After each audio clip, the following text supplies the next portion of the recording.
우리는 영적 지도자입니까?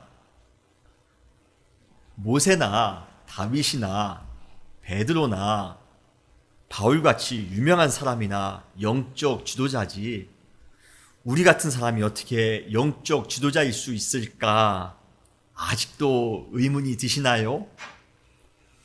그러나 제가 지난주에 말씀드렸던 것처럼 지도자의 의식을 가지고 있는 그 사람이 바로 지도자인 줄 믿으시길 바랍니다. 지도자 의식은 자격이 있는 사람, 조건에 충족된 소수의 사람에게만 주어지는 특권이 아니라 예수 그리스도를 믿는 모든 성도에게 주시는 하나님의 은혜입니다. 하나님은 우리를 지도자로 부르셨으며 그리고 지도자처럼 살기를 원하셨습니다. 사탄은 아주 교묘하게 우리가 지도자가 아닌 것처럼 느끼도록 합니다. 그래서 억울하게 억눌려 사는 것이 마치 우리의 운명인 것처럼 받아들이며 살도록 체면을 걸곤 합니다. 우리는 그러한 사탄의 교활한 전략에 속아서는 안 됩니다. 하나님께서 우리를 왕같은 제사장으로 거룩한 영적 지도자로 세우셨을진데 이 세상의 어느 누구도 그리고 우리 자신도 그것을 부인하거나 그것을 평가절하할 수 없습니다. 이제 우리에게 필요한 것이 있다면 하나님께서 우리를 영적 지도자로 세우셨다라는 그 은총, 지도자의 의식을 믿음으로 받아들이는 것입니다. 그리고 이제부터 하나님의 영적 지도자답게 삶 가운데에서 지도자로서의 그 권위를 가지고 지도자로서의 그 사명을 감당하며 살아가야 되는 것입니다. 여러분, 우리는 영적 지도자인 줄 믿으시길 바랍니다. 주님께서 우리에게 지도자의 의식을 주셨습니다. 여러분, 지도자답게 당당하게 살아가시기 바랍니다. 돈이 없어도 좋아요. 권력이 없어도 좋습니다. 세상에는 그러한 사람들을 지도자로 인식하지만 우리 하나님의 나라에서는 그렇지 않아요. 예수 그리스도의 그 크신 은혜를 우리 마음 가운데 체험했다면 우리는 그 순간 왕같은 제사장이며 영적 지도자가 된 줄 믿으시길 바랍니다. 그러한 지도자로서의 당당한 삶을 살아가시는 우리 모두가 되시기를 주님의 이름으로 축원합니다. 그런데 이렇게 지도자의 삶을 살아가기 위해 우리가 반드시 갖추어야 될 기본적인 아주 필수적인 것이 있습니다. 5가지입니다. 모든 성도는 다 영적 지도자라고 할 때 이 5가지는 그러므로 성도가 갖추어야 될 필수적인 것이기도 합니다. 그 5가지는 무엇입니까? 첫 번째는 체질 개선입니다. 두 번째는 원칙 고수입니다. 세 번째는 낮아짐입니다. 네 번째는 구원의 확신입니다. 다섯 번째는 성령의 충만함입니다. 이러한 5가지를 잘 갖추어지게 될 때 우리는 비로소 진정한 성도가 될 수 있으며 더 나아가 진정한 영적 지도자가 될 수 있는 것입니다. 그래서 우리는 오늘 이 지도자의 필수, 지도자의 이 기본 중에서 2가지 체질 개선과 원칙 고수에 대해서 그리고 다음 주에 그 나머지에 대해서 여러분과 같이 말씀을 나누길 원합니다. 말씀을 통하여 지도자의 필수 원리를 여러분 잘 이해하시고 지도자로서 또 한번 더욱더 갖추어 살아가시는 우리 모두가 되시기를 바랍니다. 첫 번째 필수 요소는 무엇입니까? 바로 체질 개선입니다. 한마디로 말해 영적 지도자는 체질적으로 건강해야 된다는 것이에요. 우리 부모님들은 항상 자녀들이 건강하게 자라기를 바랍니다. 우리 자녀들이 부실하게 자라기를 바라는 부모님들은 이 세상에 아무도 없을 것입니다. 그래서 조금이라도 우리 자녀들이 허약한 체질을 보인다면 체질을 개선해 건강하게 자랄 수 있도록 무엇을 먹이죠?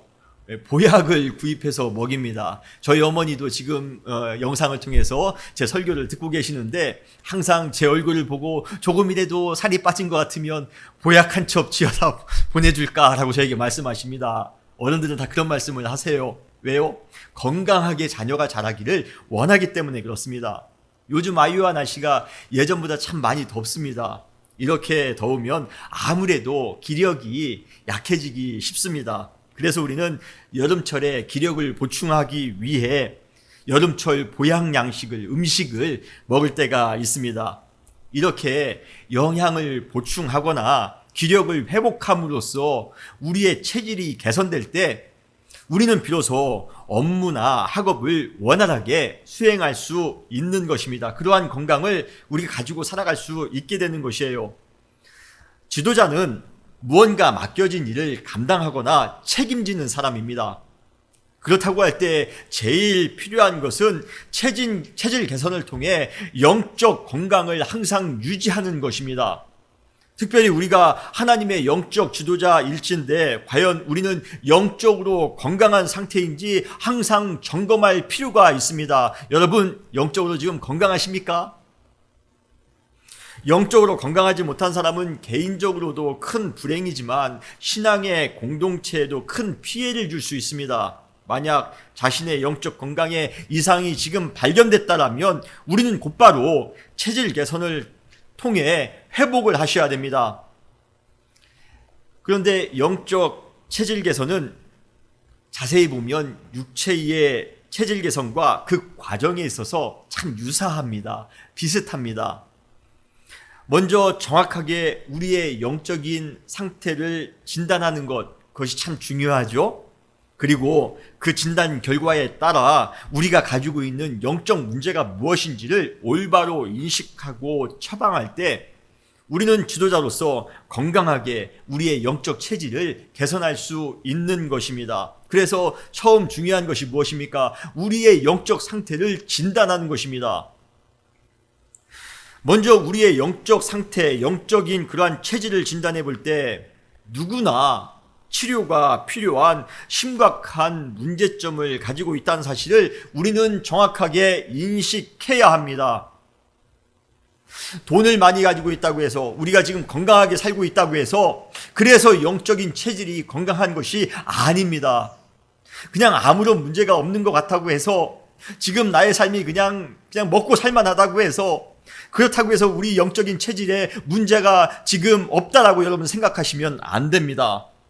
여러분, 지난주에 제가 말씀드렸던 것처럼 하나님께서는 우리 인간을 창조하실 때 우리에게 아주 중요한 특권을 부여해 주셨습니다. 그 특권이 무엇입니까? 바로 리더십입니다.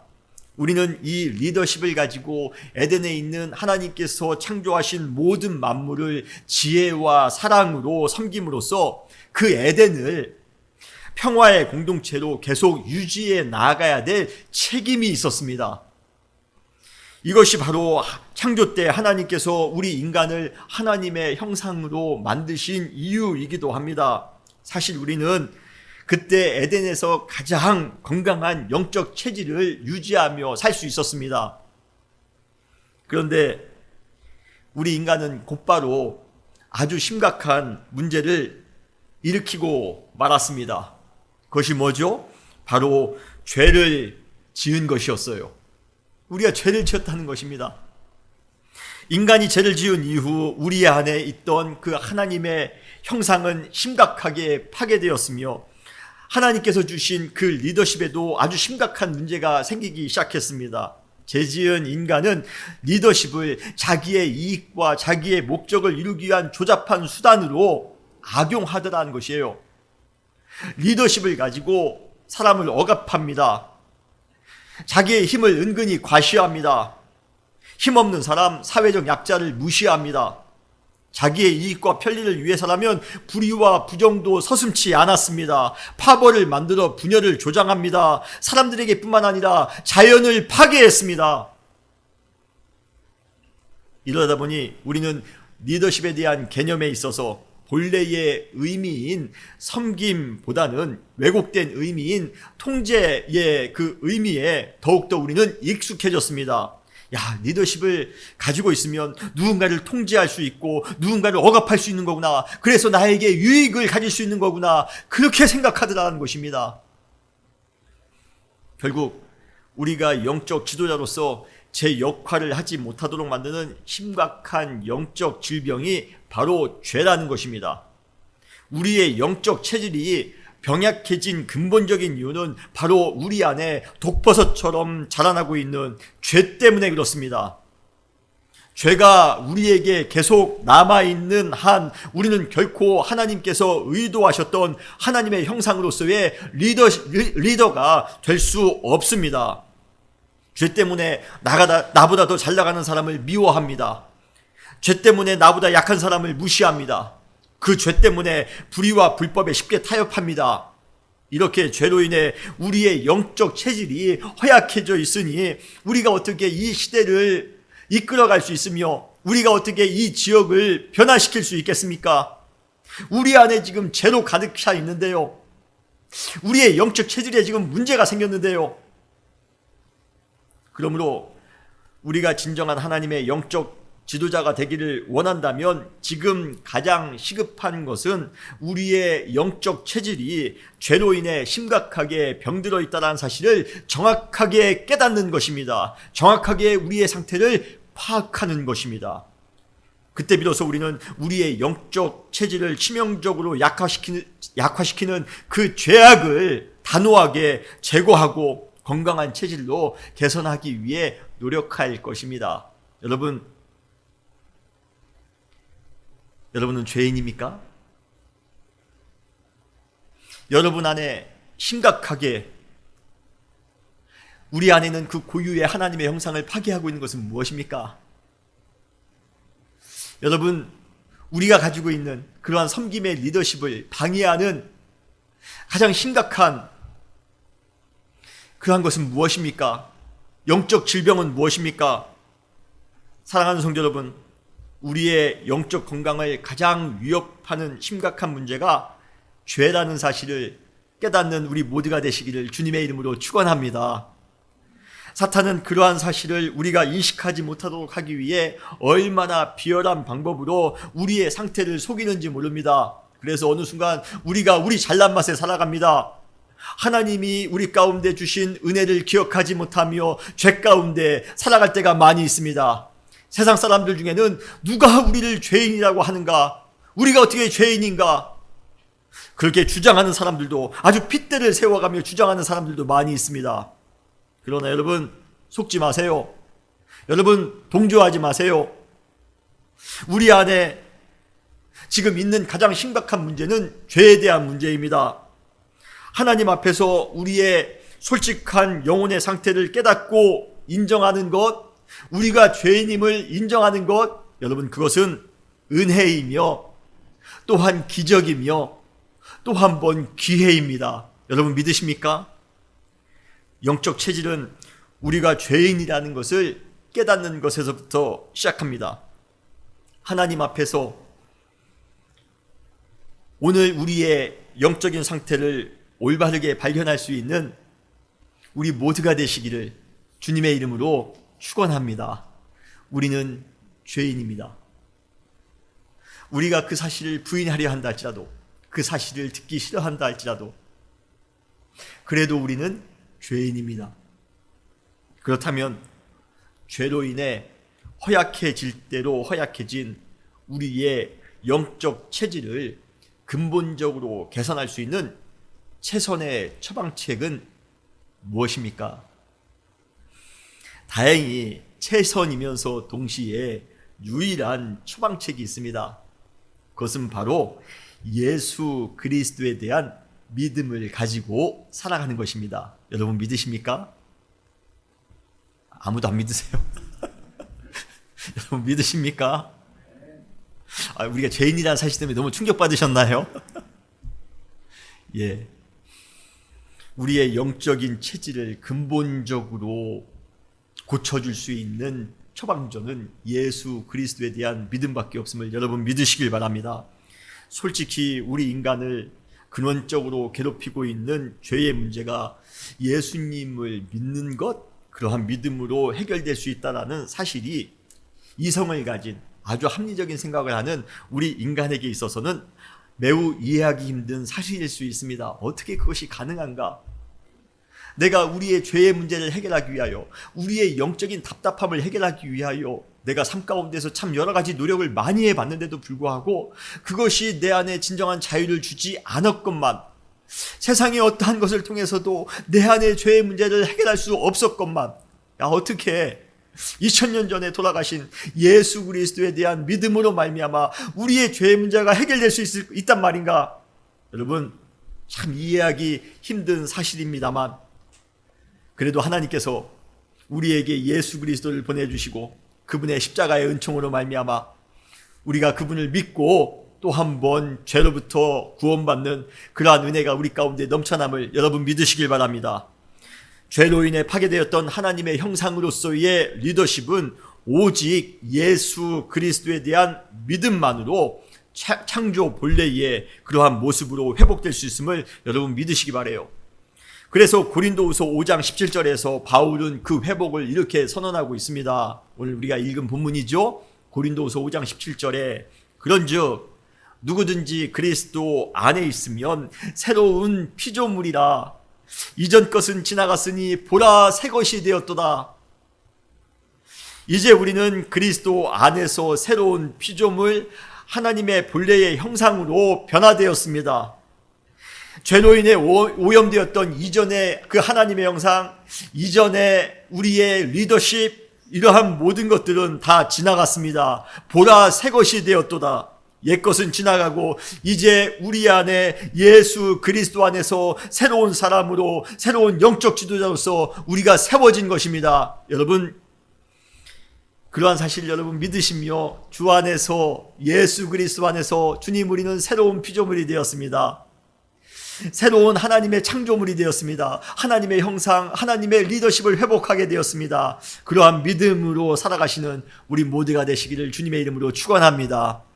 고린도서 3장 9절로 10절에 보면 옛사람과 그 행위를 벗어버리고 새 사람을 입었으니 이는 자기를 창조하신 이의 형상을 따라 지식에까지 새롭게 하심을 입은 자니라 라고 말씀하고 있습니다. 우리는 예수 그리스도 안에서 하나님의 형상으로서 다시 회복된 아주 존귀한 지체가 되었습니다. 그러므로 죄악으로 오염되었던 과거의 병약한 영적 체질에서 여러분 단호하게 벗어나시기 바랍니다. 그리고 예수 그리스도 안에서 하나님의 형상으로서의 리더십으로 완전히 체질을 개선하시는 우리 모두가 되시기를 바랍니다. 이러한 급격한 영적 변화가 우리 안에 있을 때 우리는 진정한 하나님의 지도자, 영적 지도자가 될 수 있는 것입니다. 사랑하는 성도 여러분, 오직 예수 그리스도 안에서 건강한 영적 체질로 또 한 번 변화되시는 우리 모든 사랑하는 성도님들이 되시기를 주님의 이름으로 축원합니다. 두 번째, 여러분 체질 개선이 되었으면 이제 두 번째 지도자의 필수 요건이 있습니다. 무엇입니까? 바로 원칙 고수입니다. 원칙을 고수하는 것이에요. 말 그대로 영적 지도자는 어떠한 환경에도 어떠한 경우에도 반드시 원칙을 지키는 사람이어야 합니다. 하나님께서 태초에 인간을 창조하신 후 원칙을 만드셨습니다. 바로 동산 중앙에 있는 선악을 알게 하는 나무의 열매는 먹지 않아야 된다는 원칙입니다. 창세기 2장 17절에 선악을 알게 하는 나무의 열매는 먹지 말라. 내가 먹는 날에는 반드시 죽으리라 하시니라. 인간은 이 하나님의 원칙, 이 원칙을 지키는 범위 안에서 그 외의 모든 것들은 다 에덴에서 마음껏 누릴 수 있었습니다. 그러나 이 원칙이 인간에 의해서 깨어지고 맙니다. 그리고 그 이후 우리 인간은 원칙대로, 하나님이 우리에게 주신 원칙대로 살기보다는 자기의 이익에 따라 원칙을 조작하며 살아가다라는 것입니다. 다른 사람들이 다 좋다고 인정한다 할지라도, 그러한 원칙이라 할지라도 나에게 마음이 안 들면 나쁜 원칙이 됩니다. 다른 모든 사람들이 다 좋지 않다라고 생각하는 원칙이라 할지라도 나만 좋으면 좋은 원칙이 됩니다. 원칙의 내용이 사람에 따라 또는 상황이나 시간이나 조건에 따라 내 마음대로 매번 변화시키며 살아갑니다. 그러다 보니 다툼과 싸움이 일어날 수밖에 없지 않습니까? 원칙이 매일같이 충돌합니다. 내가 가지고 있는 선악과 다른 사람이 가지고 있는 선악이 매번 충돌합니다. 그래서 싸우는 겁니다. 그래서 다투는 겁니다. 갈등을 유발합니다. 미워합니다. 여러분, 이것이 우리 인간의 역사였어요. 그러나 더 기가 막힌 것은 무엇입니까? 인간에 의해 날조된 비원칙들, 편법들이 마치 진리인 양 오히려 더 당당하다는 것이에요. 적반하장도 정말 유분수입니다. 심지어 사람들은 공공연히 원칙대로 사는 것이 손해보는 것이라 말하면서 자신들이 행하고 있는 그 비원칙과 편법을 은근히 합리화합니다. 원칙을 지키며 살아가는 사람들이 고리타분한 사람으로 매도되는 이 시대에 그래도 끝까지 원칙을 고수하며 살아야 하는지 참 고민될 때가 많이 있습니다. 더구나 원칙대로 신실하게 살았는데요. 정말 주님 믿고 하나님이 원하시는 대로 신실하게 살았는데 그런데도 불구하고 정말 손해보는 일이 우리의 삶 가운데, 우리의 가정 가운데 발생할 때면 우리는 원칙이고 나발이고 다 내팽개치고 편법과 그 비원칙과 손잡고 싶은 생각이 아주 불쑥불쑥 우리의 마음 가운데 생길 때가 있다는 것이에요.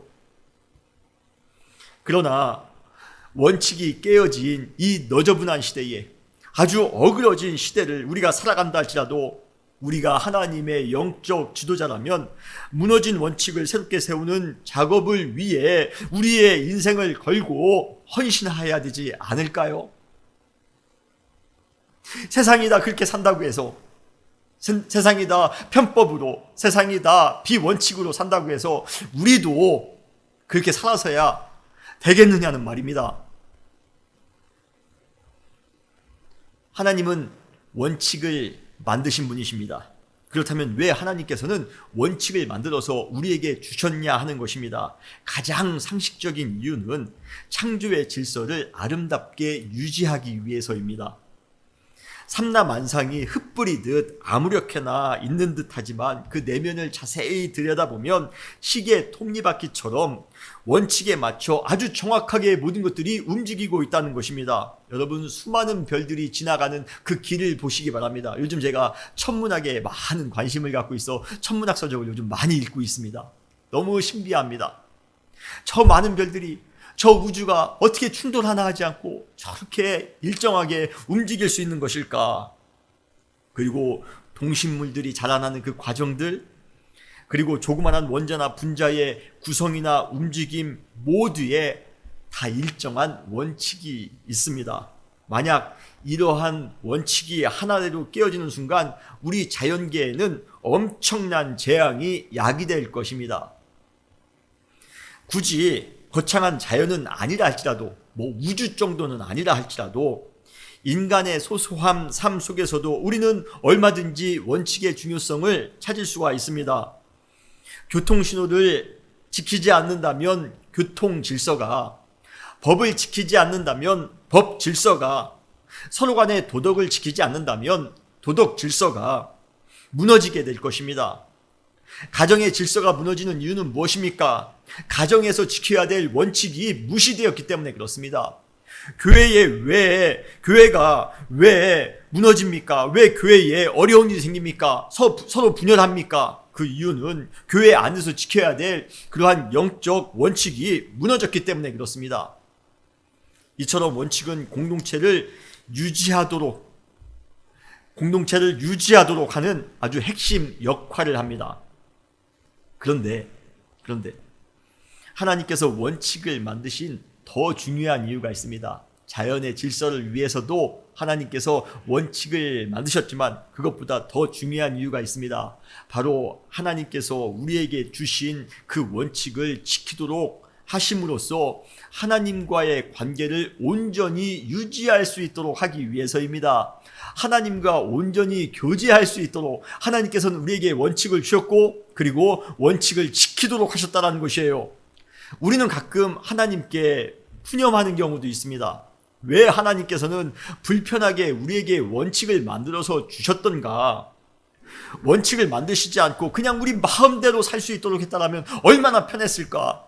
왜 에덴에는 선악과를 알게 하는 그 원칙을 주셨다는 것인가? 왜 하나님은 우리에게 계명을 주셨다는 것인가? 그러나 우리가 하나님의 원칙을 지키는 데 있어 한 가지 꼭 미리 아셔야 될 것이 있습니다. 그것은 하나님께서 우리에게 원칙을 주시기 전에 먼저 한량없는 하나님의 큰 은혜를 주셨다라는 것입니다. 여러분 믿으십니까? 구약에 나오는 하나님의 대표적인 원칙이 무엇입니까? 십계명입니다. 그러나 십계명의 원칙을 주시기 전에 하나님께서는 이스라엘 백성들을 애굽의 압제로부터, 애굽의 그 고난으로부터 무조건적으로 구원해 주시는 은총을 베푸셨습니다. 이것은 결코 원칙이 먼저가 아니라는 것을 우리에게 보여줍니다. 결국 십계명은 무엇입니까? 구원받은 거룩한 하나님의 백성들이 하나님의 은혜에 감사하며 당연히 순종하여야 하는 그러한 신앙의 원칙이라는 것입니다. 하나님은 일방적으로 우리에게 원칙을 강요하시는 분이 아니라 은혜를 먼저 베푸신 이후에 아름다운 관계를 우리와 함께 맺어가기 위하여 우리에게 주신 것입니다. 이것이 바로 하나님의 말씀입니다. 말씀의 원칙입니다. 그러므로 우리는 하나님의 은혜를 받은 그러한 백성으로서 하나님께서 우리에게 주신 그 말씀의 원칙대로 지켜 행하며 살아감으로써 하나님과 더욱더 깊은 교제를 맺으며 살아가야 되는 것입니다. 그때 비로소 우리는 영적으로 더 깊은 지도자가 될 수 있는 것이에요. 사랑하는 성도 여러분, 하나님께서 우리에게 원칙을 주셨습니다. 우리를 불편하게 하려고요? 아닙니다. 우리를 하나님의 말씀으로 우리를 올가매려고요? 아닙니다. 하나님께서 우리에게 원칙을 주신 이유는 우리가 하나님과의 교제 가운데에서 행복하게 살아갈 수 있도록, 하나님과 깊은 교제 가운데에서 우리가 더욱더 은혜의 삶을 살아갈 수 있도록 해 주시기 위해 우리에게 원칙을 주신 것입니다. 그러기에 우리가 하나님의 백성이라면, 우리가 하나님의 자녀가 되었다면 이제부터는 하나님의 원칙을 고수하며 살아가야 됩니다. 그것이 바로 우리 성도의 당연한 의무이며 그리고 영적 지도자로서의 당연한 책임인 것입니다. 성경에 나오는 대부분의 인물들은요, 다 이러한 하나님의 원칙에 지독하리만큼 철저히 순종하며 살아갔습니다. 그러한 대표적인 사람이 누구입니까? 바로 오늘 우리가 함께 본문에서 나눈 다니엘입니다. 다니엘은 원래 바벨론에 의해 포로로 끌려온 신세였습니다. 그러나 바벨론 왕의 입장에서도 다니엘은 정말 너무 탐나는 인물이었습니다. 포로인데도 불구하고 너무 탐이 났습니다. 그래서 환관장에게 왕의 진미를 그리고 왕의 포도주를 3년 동안 그에게 제공할 것을 명령합니다. 그런데 그때 이 환관장에게 다니엘이 찾아가 이렇게 말합니다. 다니엘서 1장 8절이에요. 다니엘이 뜻을 정하여 왕의 음식과 그가 마시는 포도주로 자기를 더럽히지 아니하리라 하고 자기를 더럽히지 아니하도록 환관장에게 구하니라고 말씀하고 있습니다. 이 구절은 어느 누가 나를 유혹한다 할지라도, 어느 누가 나를 회유한다 할지라도 다니엘은 자신의 그 영적 순결함, 그 거룩한 만큼은 절대로 잃지 않기 위해 항상 원칙을 고수했다는 것을 이 구절은 우리에게 보여주고 있습니다. 여러분 얼마나 멋있습니까? 그리고 수십 년이 지났습니다. 드디어 다니엘은 왕의 총애를 받아 전국을 다스리는 총리가 되었습니다. 포로 출신인 이 다니엘이 실권을 잡았으니 다른 정적들의 입장에서는요, 얼마나 배가 아팠겠습니까? 그래서 호시탐탐 다니엘을 넘어뜨릴 틈을 찾았습니다. 그런데 너무 다니엘의 인생이 깨끗해서인지 아무리 털어도 먼지 하나 나지 않더라는 것입니다. 다니엘서 6장 4절에 보면 이에 총리들과 고관들이 국사에 대하여 다니엘을 고발할 근거를 찾고자 하였으나 아무 근거, 아무 허물도 찾지 못하였으니 이는 그가 충성되어 아무 그릇됨도 없고 아무 허물도 없음이니라. 털어서 먼지 하나 나지 않다라는 것이에요. 깨끗하다라는 것입니다. 거룩하다라는 것입니다. 항상 원칙을 지키며 살아갔다라는 것입니다. 우린 여기서 한 가지 큰 교훈을 배우게 됩니다. 원칙을 지키는 힘은 바로 정직한 삶, 깨끗한 삶, 타협하지 않는 삶 가운데에서 나온다는 것입니다. 우리는 막연하게 이제부터 원칙을 잘 지키며 살아가야지 라고 마음먹는다고 해서 원칙을 잘 지키며 살아가는 것이 아니라는 것입니다. 우리는 삶 가운데에서 실질적으로 정직한 삶, 거룩한 삶, 공의로운 삶을 살아갈 때, 그것이 뒷받침이 될 때 비로소 우리는 원칙을 지키게 된다는 것이에요. 사소한 거짓말, 죄의 합리화, 오염된 마음의 가치들, 도덕적 타락, 잘못된 삶의 우선순위 등이 처음에는 우리에게 조금 재미를 줄 수도 있고 조금 이익을 주는 듯합니다. 그러나 가장 결정적인 순간에 우리를 넘어뜨리는 독이 될 것이에요. 지금 한순간에 거룩하게 살지 않는 것, 우리가 정결하게 살지 않는 것, 지금 좀 잘 나갈 수 있을지 모릅니다. 지금 좀 이익이 될 수 있을지 모릅니다. 지금 좀 유쾌할 수 있을지 몰라요. 그러나 그것이 반드시 어느 순간에는 우리 인생을 다 송두리째 삼키는 그러한 아픔이 될 것입니다. 독이 될 것입니다. 그러므로 원칙을 지키는 사람이 되기 위해서 우리는 먼저 정결하게 되는 연습부터 하셔야 됩니다. 거룩을 지키는 연습부터 하셔야 됩니다. 이것이 바로 우리 영적 지도자의 삶의 모습입니다. 필수입니다. 그런데 이러한 정결케 되는 것이 우리 인간 스스로의 노력에 의해서 되는 것은 아닙니다. 바로 예수 그리스도의 은총과 성령의 도우심으로 우리는 매 순간 정결하며 거룩한 삶을 살 수 있게 된다는 것입니다. 여러분, 원칙을 지키기 위해 거룩하게 사시기 바랍니다.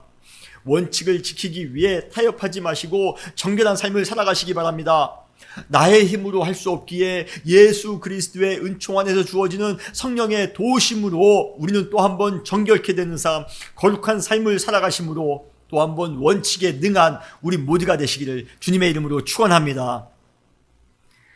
다시 정적들은 다니엘을 무너뜨리기 위해 아주 끝까지 모함합니다. 그 내용이 30일 동안 왕 위에는 어떠한 신이나 어떠한 사람에게 무엇을 구하면 사자굴에 넣는 것입니다. 그 내용이 다니엘서 6장 6절로 7절에 나옵니다. 이에 총리들과 고관들이 모여 왕에게 나아가서 그에게 말하되 다리오 왕이여 만수무강하옵소서. 나라의 모든 총리와 지사와 총독과 법관과 관원이 의논하고 왕에게 한 율법을 세우며 한 금령을 정하실 것을 구하나이다. 왕이여, 그것은 곧 이제부터 30일 동안은 누구든지 왕 이외에 어떠한 신에게나 사람에게 구하면 사자굴에 던져넣기로 한 이것입니다. 이들은 다니엘이 정기적으로 하나님께 기도하는 사람이라는 것을 알고 있었습니다. 그들은 그것을 이용해 다니엘을 제거하려 했던 것입니다. 보통 우리는 우리를 방해하는, 우리에게 안 좋은 그러한 것을 우리는 그 사실을 미리 알게 되면 그 상황을 모면해 보기 위해 현실적으로 타협하려 합니다. 그렇죠? 그래, 30일 정도는 그냥 기도하지 말자. 지금까지 몇 년간을 기도했는데 이 30일 동안 기도하지 않으면 뭐 큰 문제가 있겠는가? 30일 이후에 다시 기도해도 되겠지. 우리는 타협합니다. 여러분, 우리가 과거에 일제시대 때 신사참배할 때도 그랬습니다. 물론 목숨을 걸고 신사참배를 하지 않은 그러한 성도님들도 많이 계십니다. 그러나 그때 또 타협하신 분들도 의외로 많이 계십니다. 저는 충분히 이해할 수 있을 것 같아요. 우리에게 큰 손해가 오는데요. 감옥에 갈 수도 있고 심지어 죽을 수도 있습니다. 저도 곰곰이 생각해 봤습니다. 저도 만약에 그 상황이라면 나도 신사참배를 했을까 아니면 하지 않았을까, 수많은 고민이 들 것입니다. 그러나 우리 대부분은 다 우리 대부분은 다 타협하는 방향으로 결정할 때가 많이 있습니다. 왜요? 불이익이 무섭거든요. 두렵거든요. 그러나 다니엘은 그러한 자신의 목숨을 노리는 적대자들의 거센 압력과 아주 치졸한 음모에도 불구하고 자신의 고향 예루살렘을 향하여 하루에 3번씩 무릎을 꿇고 하나님께 감사하며 기도를 드렸다는 것입니다. 한마디로 말해 뭡니까? 신앙의 원칙을 고수했다는 것입니다. 목에 칼이 들어온다 할지라도, 수많은 그러한 불리함이 나의 가운데 찾아온다 할지라도, 내가 당하게 되는 그러한 일이 생긴다 할지라도 그래도 이 신앙의 원칙만큼은 포기할 수 없는 것입니다. 다니엘서 6장 10절에 다니엘이 이 조서에 왕의 도장이 찍힌 것을 알고도 자기 집에 돌아가서는 윗방에 올라가 예루살렘으로 향한 창문을 열고 전에 하던 대로 하루 3번씩 무릎을 꿇고 기도하며 그의 하나님께 감사하였더라.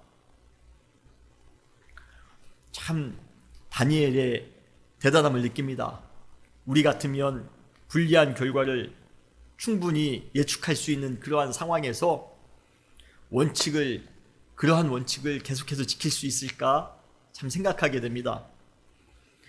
우리는 가끔 담대하게 우리에게 주어진 원칙을 지키는 것과 아니면 적절하게 우리에게 손해를 가져다 줄 것을 피하며 살아가는 것, 그 둘 사이에서 큰 갈등을 하는 경우가 많이 있습니다. 특히 신앙생활을 하다 보면 그러한 갈등을 많이 합니다.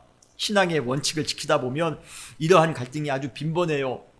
11조의 문제라든지 주일 성수에 관한 문제라든지 전도에 관한 문제, 우리가 신앙인으로서 사업하다 보면요, 우리가 참 많은 그러한 갈등과 그러한 고민이 생길 때가 참 많이 있습니다.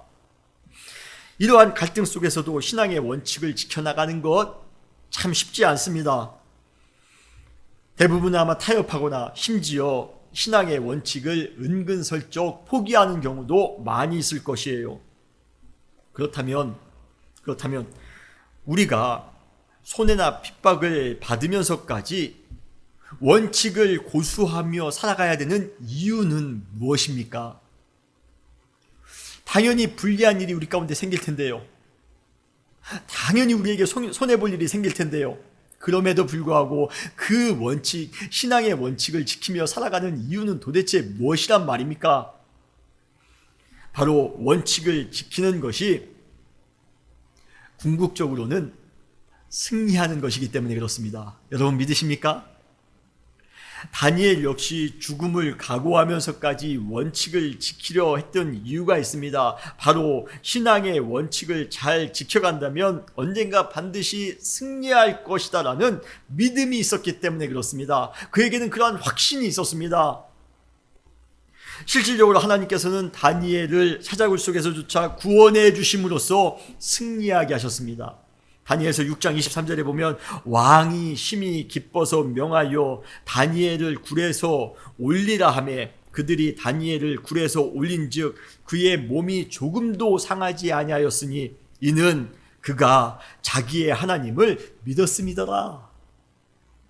하나님을 믿었더니 하나님께서 그를 보호해 주십니다. 원칙을 끝까지 지켰더니 하나님이 그 사자굴에서도 우리를 보호해 주시다는 겁니다. 우리의 상상을 뛰어넘는 그러한 놀라운 일이 원칙을 고수하며 살아가는 그 사람의 삶 속에서 일어나더라는 것입니다. 편법에 능한 사람은 단지 몇 날만 흥할 수 있습니다. 그러나 우직하게 원칙을 지키는 사람은 좀 시간이 걸릴 수는 있지만 반드시 결정적인 순간에 인정받는 삶을 살게 될 것입니다. 그러나 원칙을 헌시짝처럼 버린 사람은 그것에 상응하는 대가를 반드시 인생의 어느 순간 치르게 될 것입니다. 여러분, 이것이 하나님의 법칙입니다. 하나님은 그러한 사실을 아셨기에 우리에게 원칙을 요구하셨던 것입니다. 힘들고 고통스러운 결과가 예상된다 할지라도 그래도 끝까지 하나님의 원칙, 신앙의 원칙을 지키시며 살아가는 여러분들이 되시기를 바랍니다.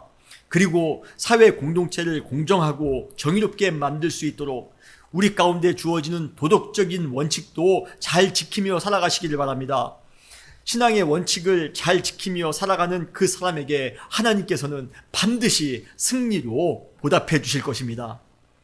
더 나아가 원칙을 지키는 사람은 반드시 모든 사람들로부터 인정을 받게 될 것입니다.